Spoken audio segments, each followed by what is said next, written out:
Com essas vaias aqui do estádio Beira-Rio, o Internacional em uma noite terrível, desastrosa, para dizer o mínimo. Perdeu por 2-0 para o Fluminense sem ver a cor da bola. A gente tem que parar de normalizar o fato de que esse time joga somente com a corda esticada. As vaias são justas e a gente tem que falar sobre essa derrota colorada, mais uma no Brasileirão, depois da vinheta.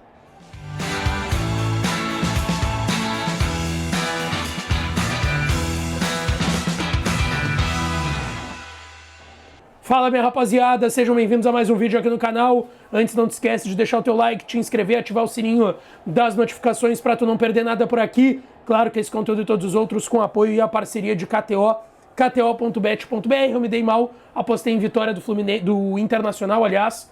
Não esperava a vitória do Fluminense, tinha botado 3-1 lá na KTO e dei uma cercadinha no 2-0, mas acontece. A KTO é para brincar, é para se divertir. Site proibido para menores de 18 anos, jogue com responsabilidade. Bom, aqui no Beira-Rio, o Inter terminou com justiça, vaiado pelo seu torcedor depois dessa derrota, cara, terrível, um jogo desastroso.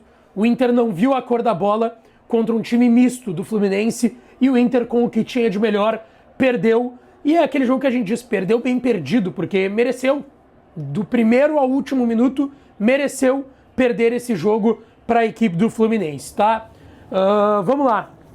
O Roger não surpreendeu, a gente falou aqui da possibilidade do Vitinho ser titular e aconteceu. Vitinho foi titular por um lado, o Wesley do outro, o Gustavo Prato começou no banco de reservas, restante do time é aquele que a gente conhece, Antônio no gol, Aguirre na direita, Vitão e Juninho na zaga, o Ramon na vaga do Bernabei, que a gente falou no vídeo da tarde, teve confirmado uma lesão grau 3 na posterior da coxa, Fernando e Bruno Henrique, de um lado Vitinho, do outro Wesley, Alan Patrick centralizado e na frente o Borré. Foi um jogo também de draga pro Inter, né?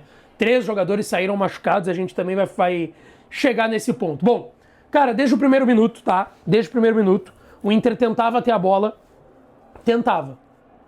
Vou dizer, vou ser legal, eu vou dizer que tentava. Pra não dizer que nem afim estava, tá? É um Inter que, eu não vou nem dizer que estava sem vontade. Vamos lá, ele foi amplamente dominado pelo Fluminense. Mais uma vez, nos minutos iniciais do jogo, o Inter toma um gol. De novo uma desatenção da zaga. E aí, especificamente nesse gol de hoje, o primeiro do Serna, do Fluminense, aos 11 minutos, logo aos 11 minutos da primeira etapa, uma desatenção da zaga, né? Passa pelo Vitão e pelo Aguirre, esse gol do Serna do Fluminense. Um passe que vai no meio do Aguirre e do Vitão. O Vitão tinha tempo, tinha espaço, ele não estava marcando ninguém naquele lance, ele poderia chegar na bola tranquilamente. Eu acho que ele esperou uma ação do Aguirre, e aí foi uma falha coletiva, mas eu coloco até mais na conta do Vitão do que do Aguirre. Vou te dizer, o Vitão não fez um bom jogo hoje, tá? Hoje o sistema ofensivo do Fluminense fez o que quis com a defesa do Internacional em momentos esporádicos, e é importante colocar isso. O Fluminense não fez um jogo de tanta força, de pressionar o Inter aqui no Beira-Rio, de ir para dentro do Inter aqui no Beira-Rio, não, nada disso. O Fluminense jogou com tranquilidade. E aí fez o gol, encontrou, mas fez, né? Por seu mérito, o Serna chega e dá uma cavada pelo lado direito do Antony, que chega caindo na jogada, né? Cara a cara com o Serna. Foi mérito do Fluminense, claro, teve demérito do Inter, mas teve muito mérito do Fluminense nesse gol. Mas depois que tu faz o gol com 11 minutos, tu segura o jogo, jogando fora de casa, com um time misto. O Fluminense não joga a próxima rodada do Brasileirão, porque já vai estar viajando agora no dia 6 para o Super Mundial lá nos Estados Unidos. Então o Fluminense tirou o pé, jogou com tranquilidade. Só que o Inter estava jogando em casa e parecia que era o Inter que estava perdendo fora de casa. Mas não, era o Fluminense que estava jogando fora de casa. E o Fluminense ficava com a bola, rodava a bola, ia de um lateral para o zagueiro, do zagueiro para o volante para o lateral, voltava, ia fazendo isso por cima dos laterais do Internacional principalmente, ia criando algumas chances esporádicas, mas sem dominar o jogo, mas ficando com a bola. E o Inter na sua casa, perdendo por 1-0 desde os 11 minutos do primeiro tempo, nem com a bola conseguia ficar. Eu não cito uma boa atuação de ninguém hoje. Hoje ninguém teve uma boa atuação. No primeiro tempo, eu acho discutível o lance do pênalti no Bruno Henrique. Não acho que o jogo passou por isso, tá? O jogo não passou por isso. Na minha visão é pênalti, mas enfim, acho discutível, mas na minha visão aquilo é pênalti. O Bruno Henrique vai tentar virar uma bicicleta, mas igual, ele é desequilibrado por aquele toque ali lateral nas costas dele. Eu não vi quem era o zagueiro do Fluminense, se foi o zagueiro do Fluminense que deu esse toque no Bruno Henrique. Eu achei que tinha sido pênalti, achei que ia dar o pênalti. Vi no replay de novo também, achei, mas... Enfim, não acho que o jogo passou por isso, tá? O Fluminense foi merecedor da vitória aqui no Beira-Rio. O Inter não jogou nada para vencer, tanto que esse lance, que não foi nem um chute a gol, foi um pedido de pênalti, foi a melhor oportunidade e jogada criada pelo Inter no primeiro tempo. Foi isso. Foi isso. O Fernando sai, e aí eu entro naquela página da draga que o Inter vive, né? Ainda bem que tá chegando o Super Mundial pra essa draga aí, quem sabe, ter tempo para recuperar essa galera. O Fernando toma uma entrada do jogador, é verdade que ele toma a entrada, mas principalmente o impacto que ele tem no gramado, ele sente o joelho, tá? Sai, não sei se não preocupa o Fernando. No intervalo sai o Borré, e a informação que a gente tem é que ele teve uma pancada na costela no finalzinho do primeiro tempo.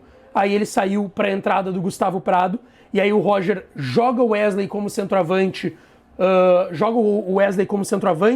fica ali uma linha de 3 atrás do Wesley, claro, com todos eles chegando muito, o Gustavo Prado de um lado, o Vitinho do outro e mais o Alan Patrick, e aí logo depois o Vitinho de novo sente a mão, me parece a mão em que ele teve a lesão no dedo indicador esquerdo, né, da mão esquerda foi que o Vitinho teve o problema, e aí o Roger tem que fazer mais uma troca.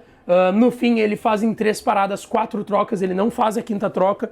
Vou te dizer, como tinha saído muita gente desse time, entra o Thiago Maia na vaga do Fernando, entra ali o Gustavo Prado na vaga do Wesley, entra o Gustavo Prado na vaga do Borré, tem ainda a entrada do Luca ali.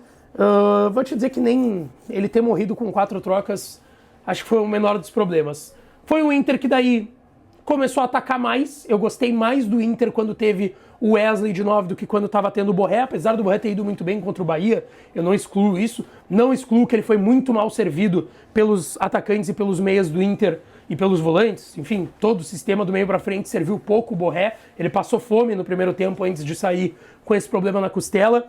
Gostei mais do Inter então com o Wesley de 9, tá? Achei um Inter mais móvel, atacando mais, tentando mais, mas daí já parecia desespero também. Eram cruzamentos na área, ele bota ainda o Tabata que entra na partida, e o Tabata, cara, não entrou mal, mas tem um lance ali que era uma passagem de corredor do Aguirre, ele dá um passe completamente errado, o Aguirre melhora até no segundo tempo, criando algumas chances, entrando pelo lado direito, mas pouco, muito pouco, e aí vem a grande falha do Antony, que é uma bola do Paulo Baia que entra no segundo tempo, ele chuta, verdade que a bola desvia, eu vou ser justo que o desvio pode ter dificultado, mas ainda assim o gol foi em cima do Antony. Foi em cima do Antony.